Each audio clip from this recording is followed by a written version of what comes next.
For the past couple of years, Spain has been a European outlier. While much of the rest of the continent has drifted right, the left-wing socialists have held on to power continuously since 2019, and what's often described as the populist right, in the form of Vox, has struggled to make real inroads. However, in recent weeks, Vox has started rising in the polls, and the Spanish right currently looks on track for a healthy majority at the next election. So, in this video, we're going to explain why Vox is rising in the polls, and what might happen next.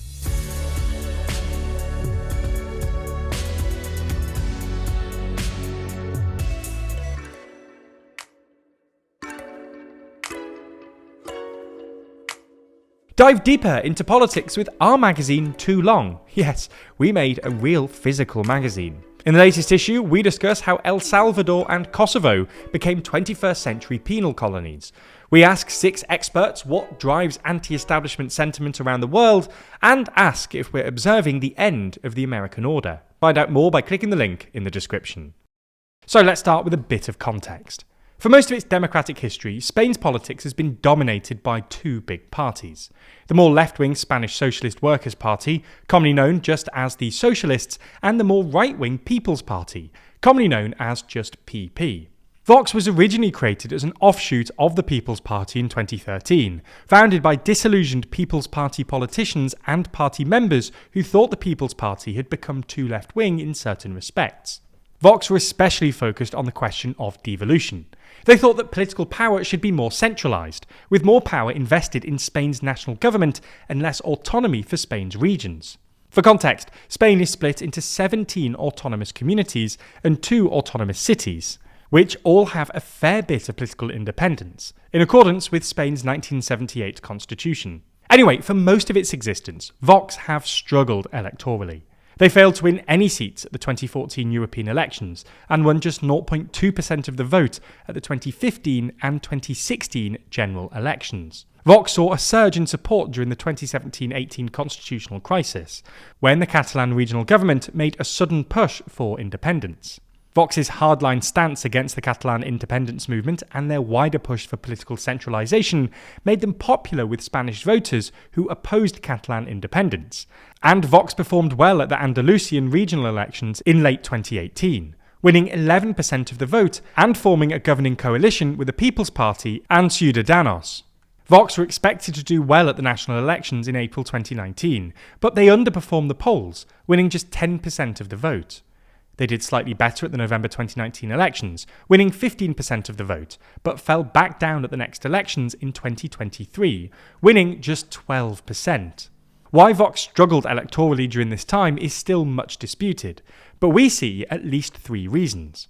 First, the People's Party are generally considered to be more right-wing than most of their European counterparts, which left less political space for Vox.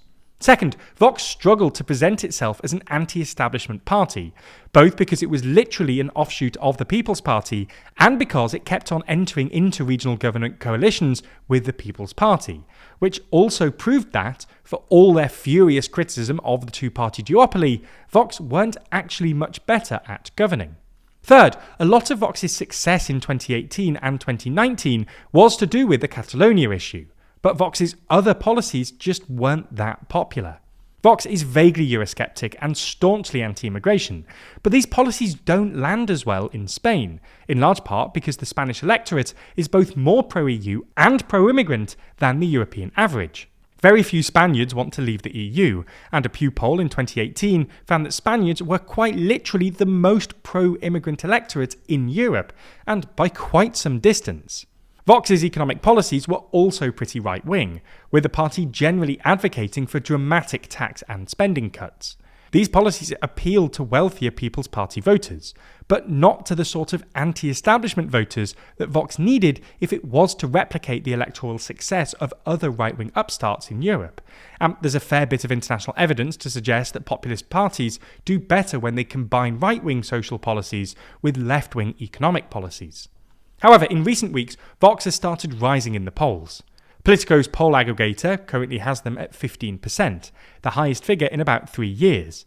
But the most recent polls all put them nearer 18%, and Vox's poll numbers have been rising relatively steadily for the past few months.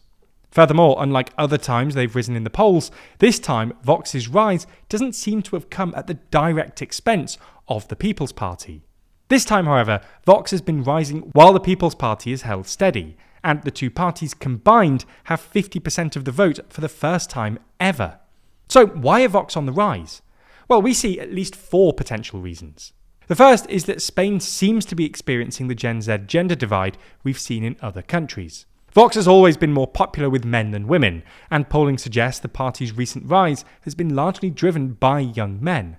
Analysis by The Economist suggests Vox is now the leading party among Spanish men aged under 25, and more popular than the People's Party with men under 45. CIS polling suggests that Vox is faring especially well with young Catholics, who are generally more conservative on cultural issues.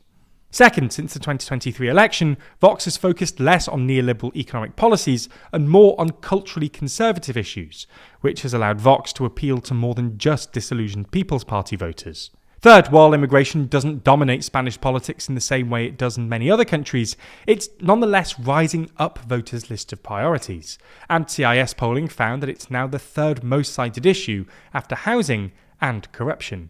Vox's immigration policies have hardened in recent months. In July 2024, it withdrew from regional coalitions with the People's Party over the People's Party decision to grant asylum to a number of underage immigrants.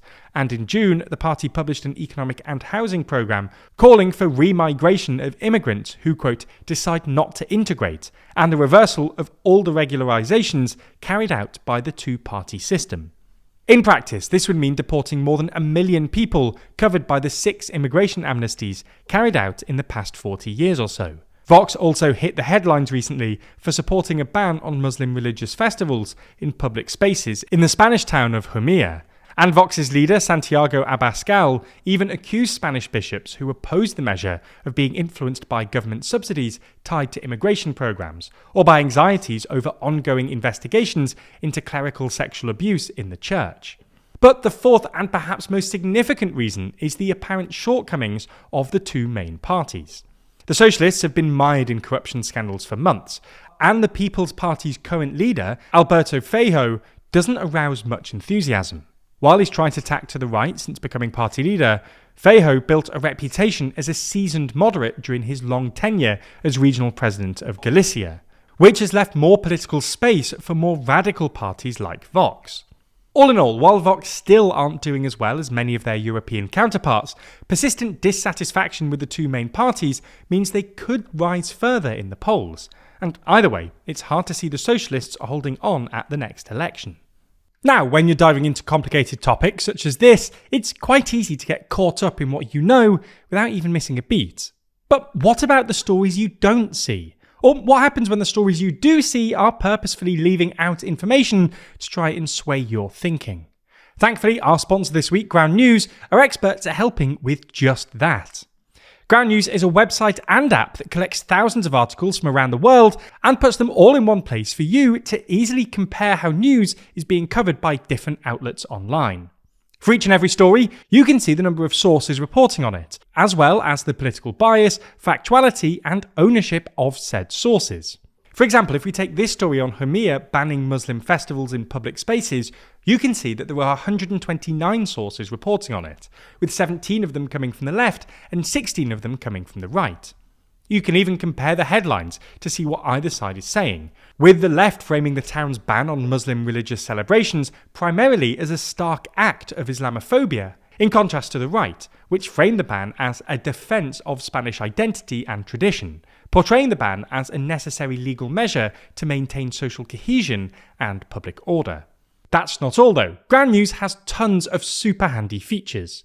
Our personal favourite is their blind spot feed. Here you can find stories that have been disproportionately covered by one side of the political spectrum, helping you challenge your perspective on someone else's media reality. Here at TLDR, we're passionate about helping you understand how bias may affect the media you consume, something Ground News also firmly believes in. Because of this, we're offering 40% off the Unlimited Access Vantage Plan subscription by using the link in the description or scanning the QR code on screen.